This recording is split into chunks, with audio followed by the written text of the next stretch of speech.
என்று காவல் நிலையத்தில் புகார் கொடுக்க வந்த பெண்ணின் இடது கையில் பத்திரமாக இருந்தது கைபேசி. அதை விட முக்கியமா இருக்குது. இன்னைக்கு பல குடும்பங்கள் இல்லாம போனதுக்கு காரணமே அதான். நான் இப்படி சொல்றேன் பாருங்க, இனிமேல் நீங்க ஜாதகம்லாம் கொடுக்காதீங்க. கல்யாணம் பொண்ணுக்கும் கல்யாணம் பையனுக்கும் நடுவில் ஜாதகம்லாம் பரிமாறிக்காதீங்க. இவன் போனை அவகிட்ட ஒரு 3 நாள் கொடுங்க, அவன் போனை இந்த பொண்ணு கிட்ட ஒரு 3 நாள் கொடுங்க, விளங்கிரும், கல்யாணம் நடந்துரும். நம் வாழ்க்கையில் நமக்கு அவசியமில்லாத பல விஷயங்களை இதோ அந்த செல்போன் மூலமாக நமக்கு வந்து சேர்ந்து கொண்டிருக்கக்கூடிய அந்த சாத்தான்களை எதிர்க்க வேண்டும் என்றால் நல்ல நூல்களின் பக்கம் நம்முடைய கவனம் திரும்ப வேண்டும். ஒரு அம்மா என்கிட்ட வந்து ஒரு 2 வருஷத்துக்கு முன்னால, இந்த கொரோனாவுக்கு முன்னால வந்து காலேஜ்ல நின்று நான் கிளாஸ் எடுக்கிற வரைக்கும் நின்னுச்சு சார். வெளியில வந்தோடனே என்னை இப்படி பார்த்துச்சு, மேலும் கீழும் அப்படின்ட்டு போயிடுச்சு. நான் திரும்பி ஓடுனேங்க பயத்துல. என்ன அளவு எடுத்துட்டு போகுது இது, இப்படி நீள அகலத்தை பார்த்துட்டு போயிடுச்சு. நான் திரும்பி ஓடுனேன். அந்த அம்மா சொன்னாங்க, நான் ஒரு தையல் வேலை செய்யக்கூடியவள், நீங்க டிவியில பார்க்கும்போது எனக்கு உங்களுடைய அளவு தெரியல, நேரில் வந்து பார்த்து அளவு எடுத்துட்டு போகிறதுக்காக வந்தேன், நான் கண்ணிலேயே அளவு எடுத்துட்டேன், நான் ட்ரெஸ்ஸோடு வந்து உங்களை பார்க்குறேன்னு போச்சு. நான் விடலை. நீங்கள் எதுக்கு எனக்கு ட்ரெஸ் வாங்கி தைச்சி கொடுக்கணும் ஏன் அப்படின்னு கேட்டேன். இல்லை பாப்பா, நீ ஏதோ ஒன்று சொன்ன, 70 வயசு இருக்கும் அதுக்கு, அதனால் என்ன அது அப்படி சொல்லலாம். சில பேர் கோவம் வந்துடுதுங்க, அவங்களுக்கு எங்கே எரியுதுன்னே தெரில, கோவம் வந்துடுது. பாப்பா நீ எதுக்கு பாப்பா, உனக்கு என்ன உனக்கு என்ன வந்துட்டு அவங்ககிட்ட கேட்டேன், என்ன எதுக்காக வந்தீங்க அளவெடுக்கிறதுக்கு? 2 வருஷத்துக்கு முன்னால நீ பேசினது கேட்டேன். சரி, 3 பொம்பளை பிள்ளைங்க, சரி, புருஷன் இல்லை, சரி, வீடை 3 பேருக்கும் எழுதி கொடுத்துட்டு ஏதாவது பிள்ளை பார்த்துக்கோன்னு பார்த்தா 3 எப்போ சாம வீடு விற்கலான்ட்டே இருந்துச்சுங்க. அப்போதான் உன் பேச்சை கேட்டேன். இப்போ வீடு என் கையில் இருக்குது, ஃபர்ஸ்ட் ஃப்ளோரில் வந்து டெய்லரிங் கோர்ஸ் போட்டிருக்கிறேன், நானும் வந்து ஒரு பிஸ்னஸ் நடத்திட்டு இருக்கிறேன், நல்லா இருக்கிறேன், இதை சொல்லிட்டு போகிறதுக்காக தான் வந்தேன்.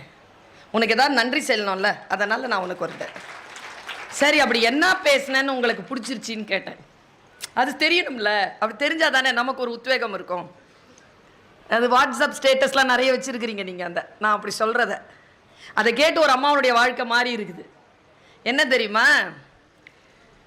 எல்லாரும் ஒரு நாள் சாவோம், சாவை தவிர்க்க முடியாது, எப்போ சாவோன்னு தெரியாது, அதான் த்ரில்லு. அதை வச்சு தான் எல்ஐசியை தொடங்குச்சு, அது வேற. நான் சொல்றேன், எல்லாருக்கும் சாவு வரும், ஆனா நாம செத்து போகணும்னு அலைஞ்சிட்டு இருக்கான் பாரு, அவன் முன்னால மட்டும் செத்துறாதன்னு. இதுதான் அந்த அம்மாவை பாதிச்சிருச்சு. அது நேரா போய் சீனியர் சிட்டிசனா அது இருக்கிறதுனால கோர்ட்ல போட்டு ஏற்கனவே எழுதின உயிரை ரத்து பண்ணி கரெக்டா அந்த சொத்தை திரும்பி வாங்கிக்கிருச்சு. சொல் மாற்றும், ஆனால் அதை இந்த பக்கம் வாங்கி இந்த பக்கம் போகாம கரெக்டா உள் வாங்கி வச்சுக்கிட்டீங்கன்னா மாறும். ஒரு கிளி இருந்துச்சு. அந்த கிளிக்கு ஒருத்தங்க ஒரு மதம் சார்ந்த ஒரு வீட்டில் அது வளர்ந்துச்சு. எப்போ பார்த்தாலும் ஒரு மந்திரத்தை அதுக்கு சொல்லி கொடுத்துட்டாங்க. அந்த மந்திரத்தை சொல்லி கொடுத்துட்டு அது யார் வந்தாலும் போனாலும் அந்த மந்திரத்தை சொல்லும். சூப்பர் மந்திரம், அது சொல்லும். எல்லாரும் ஐயோ எவ்வளவு தெய்வீகமான வீடு, உள்ளே நுழைகின்ற பொழுதே கிளி கூட மந்திரம் சொல்கிறது. இப்படியே போச்சா 2 வருஷம். திடீர்னு இந்த அம்மா வீட்டில் இல்லாத நேரத்தில், வீட்டில் யாரும் இல்லாத நேரத்தில் ஒரு பூனை வந்துருச்சு. அந்த பூனை வந்து அந்த கிளியினுடைய கூண்டை திறந்து கிளியை பிடிச்சிருச்சு. பிடிச்ச உடனே அந்த பூனை கரெக்டாக கொண்டு போய் வாயை திறந்து அதனுடைய தலையை அமுக்குது, வாய்க்குள்ள தலை போயிடுச்சு. அந்த கிளி என்ன சொல்லணும்னு நினைக்கிறீங்க? மந்திரமா சொல்லும், டைன் டைன்னு கத்துக்கிட்டே செத்து போச்சு. கல்வி என்பது அது அல்ல. மற்றவர்கள் சொல்கிறார்களே அதை திருப்ப சொல்வதல்ல. எதை வாசிக்கிறீர்களோ அதை தேர்விலே எழுதுகிறீர்களே அது அல்ல கல்வி. அந்த கல்வியினுடைய ஆற்றலை முழுமையாக பெற்றுக்கொள்வதற்கான பயிற்சி தான் இப்பொழுது நீங்கள் எழுத போகின்ற தேர்வு. இதுதான் முழுமையான கல்வி அல்ல. இருக்குடி உங்களுக்கு அடுத்தது 10வது பாஸ் பண்ணா உருப்பற்றலாம்னு சொல்லி தான் படிக்க வைப்பாங்க குழந்தைகளை. 10வது பாஸ் பண்ண உடனே சொல்வாங்க +2ன்னு ஒன்று இருக்குது, அதை மட்டும் கிளியர் பண்ணிட்டேன்னா வாழ்க்கையில் கொடி கட்டி பறக்கலாம் அப்படின்னு நம்பி பாஸ் பண்ணுறாங்க நிறைய பேர். அப்புறம்தான் இருக்குது நீ என்னவாக போறேன்னு கேட்பாங்க. அப்புறமா ஏதாவது ஒன்று படித்து கிடிச்சு ஏதாவது ஒன்று ஆனதுக்கு படித்ததுக்கு அப்புறமா அந்த குழந்தைய கூப்பிட்டு கேளுங்களேன் என்னவாக போறேன்னு. 5ஆம் கிளாஸில் சொல்லிச்சிங்க டாக்டர் ஆக போறேன்னு. 10ஆம் கிளாஸில் சொல்லுது நான் டாக்டர் ஆக மாட்டேன்னு நினைக்கிறேன். +2ல ஏதாவது ஒரு ப்ரொஃபஷனல் கோர்ஸுங்குது. அதுக்கப்புறமா ஒரு 6 மாசம் கழிச்சு ஆர்ட்ஸ் அண்ட் சயின்ஸுங்குது. ஆர்ட்ஸ் அண்ட் சயின்ஸ்ல படிச்சு முடிச்சுட்டு commerce, political science, historical studies, botanical science, zoology, advance zoology, psychology, corporate economics எல்லாம் படிக்குதுங்க. படிச்சு கூப்பிட்டு என்னவாக போறேன்னா என்னவாக போறேன்னு தெரியலங்குது. இது டைம் தோத்தாதான். வாழ்க்கையில் என்னவாக வேண்டும் என்று முடிவு செய்துவிட்டு வந்துவிட்டால் அதிலிருந்து திரும்பி பார்க்காமல் அதில் ஆழங்கால் படுங்கள். ஆழமாக போங்க. அந்த விஷயம் என்ன என்று பாருங்கள். அதற்கு பெயர்தான் நதி போல ஓடிக்கொண்டிருப்பது. யார் எது சொன்னாலும் நின்று கொண்டிருக்காமல் ஓடிக்கொண்டே இருப்பது. எத்தனை பேர் செய்கிறோம் இதை? நீ வீட்டுக்கு தலைவியா இருக்கிற, காலேஜுக்கு போற, இந்த மாதிரி ஊரா போய் பேசுற, எல்லாருக்கும் இருக்கிற 24 மணி நேரம் தானே உனக்கும். எப்படி அட்ஜஸ்ட் பண்றேன்னு கேட்டார். நான் அரசாங்கத்தில் உதவி பெறுகின்ற ஒரு கல்லூரியில் UGC சேலரி வாங்குற ஒரு ஃபுல் டைம் ப்ரொஃபஸர். காலையில 8 மணிலேருந்து 2 மணி வரைக்கும் நான் கல்லூரிக்கு போய் ஆகணும். அதுக்கு அப்புறமா என் வீட்டை கவனித்தாக வேண்டும். அதுக்கப்புறமா தான் நீங்க யூடியூப்ல பாக்குறீங்களா, ஸ்க்ரோல் பண்ணீங்கன்னா Switzerland, Africa, America, Canada, Hong Kong, Bangkok இதுக்கெல்லாம் போய் பேசணும். எப்படி என்றால் சாதனையாளர்களுக்கு மட்டுமல்ல, நம் அனைவருக்குமே 60 நிமிடங்கள் தான் 1 மணி நேரம். அவர்களுக்கு கூடுதலாக இயற்கை கொடுப்பதில்லை. உங்களுக்கு இருக்கக்கூடிய அதே நேரம் தான் எனக்கும் இருக்கிறது. என்ன வித்தியாசம் என்றால் நான் மிக மிக கவனமாக அதை திட்டமிடுகிறேன். மிக கவனமாக அதை திட்டமிடுகிறேன். பல விஷயங்களுக்கு நான் நோ சொல்கிறேன். பல விஷயங்களுக்கு நான் நோ சொல்கிறேன். அதனால் தான் நதி போல ஓடிக்கொண்டிருக்கிறேன். சில செய்திகள் தான். இந்த உலகம் காலையும் பகலும் என்று சுழல்கிறது. 24 மணி நேரத்தில் ஒரு பகல் ஒரு இரவு வந்து விடுகிறது. இந்த சூரியனை பூமி சுற்றி வருகின்ற பொழுது ஓராண்டாகிறது. நம் வயதிலும் ஒரு ஆண்டு கூடுகிறது. எப்பொழுதும் காலத்தை எவன் ஒருவன் கணக்கில் வைத்துக் கொள்வானோ அவன் வாழ்க்கையில் ஜெயிக்கிறான். இந்த உலகத்தில் மிக மிக முக்கியமானது காலத்தை கவனித்துக் கொள்ளுவதுதான். காலம் கடந்து போனால் மீண்டும் வராது என் தோழமைகளே. இதை மட்டும் உறுதியாக நினைத்துக் கொள்ளுங்கள். 7ஆம் நாள் ஏப்ரல் மாதம் 2022 இன்று 5 மணிக்கு வந்து உட்கார்ந்தீர்கள். இப்பொழுது மணி 8. மீண்டும் அதே நேரத்திற்கு 5 மணிக்கு வந்து விடுங்கள், பார்ப்போம். நம்மை கடந்து போய்விட்டது. நாம் மறுபடியும் அங்கே வந்து உட்கார்ந்து விட முடியாது. இதுதான் காலத்திற்கான அற்புதமான வெளிப்பாடு. இந்த இயற்கையிலேயே காலம் கடப்பது போன்ற ஒரு நிகழ்வு இயற்கையில் வேறு எந்த விஷயத்திற்கும் நிகழ்வதில்லை என்பதனை மட்டும் நீங்கள் புரிந்து கொள்ளுங்கள். இதை யார் ஒருவர் கணக்கில் எடுத்துக் கொள்கிறார்களோ அவர்கள் வாழ்க்கையில் வெற்றி பெறுகிறார்கள். எப்படி இந்த உலகத்தை நாம் பார்ப்பது, எப்படி நம் வாழ்க்கையை புரிந்து கொள்வது. நான் எப்பொழுதும் சொல்வது உண்டு, நிறைய பேருக்கு வாழ்க்கைனா என்னன்னு தெரியாது தம்பி.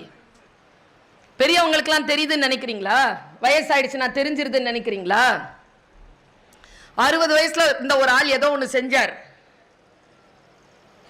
நான் கேட்டேன், ஏன்பா 60 வயசு ஆயிடுச்சு இப்படி நடந்துக்கிறேன்?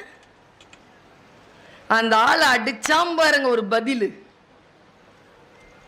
இந்த வயதில் எப்படி நடந்து கொள்வது என்று எனக்கு தெரியவில்லை. ஏனென்றால் இந்த வயதில் இதற்கு முன் நான் இருந்ததில்லை. புதுசு தானே, எல்லா வயசும் புதுசு தானே. இந்த புரிதல் வந்தால் போதுமானது. வாழ்க்கை முழுக்க வாசிக்கிறோம் தோழமைகளை, வாழ்க்கை முழுக்க நமக்கு கற்றுக் கொடுத்து கொண்டே இருக்கிறார்கள். ஏதோ ஒன்றை பயிற்சி செய்து கொண்டே நாம் இருக்கிறோம். ஆனால் அந்த பயிற்சியினால் நமக்கு நம் வாழ்வின் எல்லை வரைக்குமான ஒரு கற்றல் நிகழ்கிறதா என்றால் நீங்கள் அதை பயிற்றுக் கொள்வதில், நீங்கள் அந்த பயிற்சி பெறுவதில் வெற்றி பெறுகிறீர்கள். பூபாலன் சார் சொன்னார்,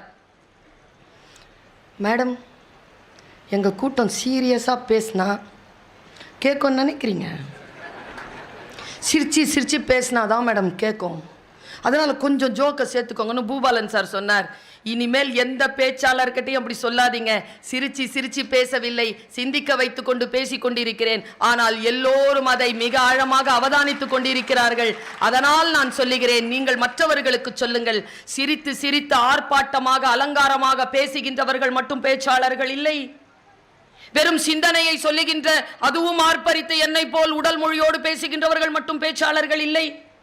நாம் என்ன நினைக்கிறோம், ஆர்ப்பாட்டமாகவும் ஆர்ப்பரித்தும் பேசக்கூடியவர்களுடைய பேச்சை கேட்டு கேட்டு பயிற்சி பெற்ற காரணத்தினால் அமைதியாக ஆர்ப்பாட்டமே இல்லாமல் சைலண்டா சில விஷயங்களை சொல்லிட்டு போவாங்க பெரியவர்கள். அவர்கள் பேச்சு நம் காதுகளில் விழுவதே இல்லை. இன்றிலிருந்து அந்த பயிற்சியை மாற்றிக்கொள்ளுங்கள். ஆர்ப்பாட்டமாக அமைதியாக பேசினாலும் என்ன பேசுகிறார்கள் என்பதனை யார் ஒருவர் கூர்ந்து கவனித்துக் கொண்டிருக்கிறோமோ அவர்கள் கடைசி வரைக்கும் உயிர்ப்பாக இருக்கிறோம். ஏனென்றால் நம்மை கடந்து போகின்ற அந்த ஒற்றை சொல் நம் கவனத்தில் படாமல் இருக்கின்ற பொழுது நம் வாழ்க்கையில் நிகழ்கின்ற மாற்றத்திற்கான காலம் தள்ளி போகிறது. அது தள்ளி போகாமல் இருக்க வேண்டும் என்றால் நம் வாழ்க்கையை நாம் கவனப்படுத்திக் கொள்ள வேண்டும் என்பதற்காக சொல்கிறேன். நீங்கள் கையில வச்சிருக்கக்கூடிய 13 Pro இல்ல உங்களுடைய மரியாதையை உலகத்திற்கு காட்டுவது. ஒரு ஷெகாவுனுடைய புத்தகம், ஒரு சிக்மெண்ட் ஃப்ராய்டனுடைய ஒரு புத்தகம், கையிலே டால்ஸ்டாயினுடைய புத்தகம், பாரதியின் புத்தகம், பாரதிதாசனின் புத்தகத்தை கையில வச்சுக்கிட்டு போங்க. அதில் கிடைக்கக்கூடியதுதான் உண்மையான மரியாதையை தவிர உங்களுடைய போன் மூலமாக மரியாதை உங்களுக்கு வராது. நீங்கள் வாழ்க்கையில் நிச்சயமாக ஜெயிக்க வேண்டும் என்றால் சில பழக்கங்களுக்கு நீங்கள் நோ சொல்லுங்கள். விசுவாசமாக இருங்கள், கொஞ்சம் வைராக்கியமாக இருங்கள். இன்னைக்கு இல்ல வைராக்கியம் இல்ல. ஏதோ ஒரு சில விஷயங்களுக்காக நம்முடைய வாழ்க்கையை நாம் தவற விடுகின்ற காரணத்தினால் நம்முடைய இதயத்தில் இருந்தும் புத்தியில் இருந்தும் வைராக்கியம் போயிருக்கிறது. வைராக்கியத்துடன் இருக்கிறோமா? இந்த வாழ்க்கை ஒரு முறைதான். நீங்கள் இன்றைக்கு டைரிகளில் எழுதி வைத்துக் கொள்ளுங்கள். வாழ்க்கை ஒருபோதும் உங்களுக்கு உத்தரவாதத்தை தராது, வாய்ப்புகளை மட்டும்தான் தரும். கிடைக்கின்ற வாய்ப்பை அடுத்த கட்டத்திற்கு, இப்ப நான் இப்ப பேசுறேன், இது உத்தரவாதமா? என்னுடைய பேச்சிற்கான வாழ்க்கை மிக பிரகாசமாக இருக்கும் என்பதற்கான உத்தரவாதமா இந்த மேடை? கிடையாது. என் வாழ்க்கையை பிரகாசமாக்கிக் கொள்வதற்கான வாய்ப்பு தான் இந்த மேடையை தவிர ஒருபோதும் இந்த மேடை உத்தரவாதமாக இருக்க முடியாது. யாரும் உத்தரவாதத்தை தருவதே கிடையாது. அதை தேடிக்கொண்டு செல்லாதீர்கள். நான் காலேஜ்ல ப்ரொஃபஸரா இருக்கிறேன். நான் தான் அட்மிஷன் PRO. எங்க காலேஜ்க்கு பக்கத்துல ஒரு ஸ்கூல், ஃபர்ஸ்ட் ஸ்டாண்டர்டுக்கு அட்மிஷன் போட வர்றாரு ஒரு அப்பா. நான் சொன்னேன், ஸ்கூல் அங்க இருக்குதுங்கன்னு.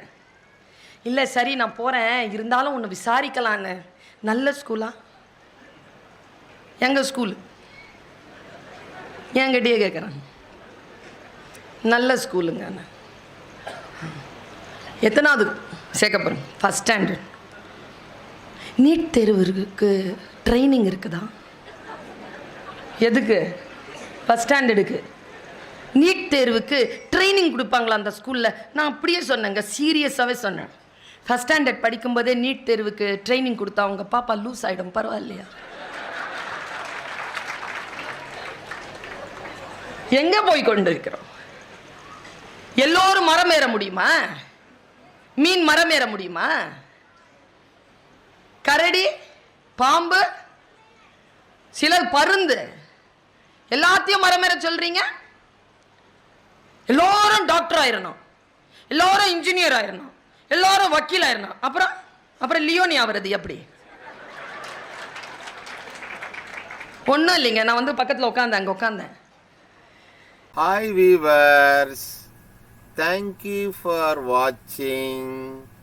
Please like and subscribe my channel, please.